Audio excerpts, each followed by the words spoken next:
এসির হাওয়া খাচ্ছেন, বিদ্যুৎ দিয়ে নিজেদের ধান্দা সামলাচ্ছেন। মোহাম্মদ ইউনূস যে এসিটা চলছে সেই এসিটা আদানির চলছে।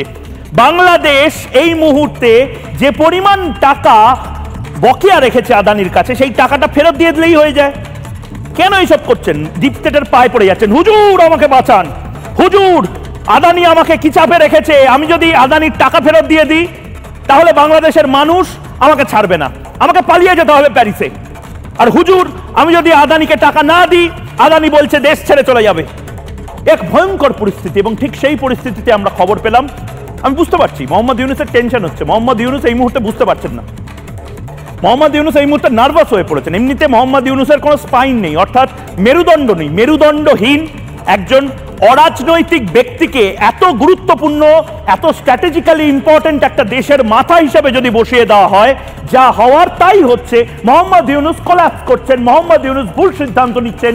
মোহাম্মদ ইউনূস আসলে দেখতে পাচ্ছেন আমার শত্রু বাড়ছে, আমার আদানি শত্রু হচ্ছে, আমার আমেরিকায় ডোনাল্ড ট্রাম্প শত্রু হচ্ছে, আমার শত্রু ভারত হয়ে যেতে পারে।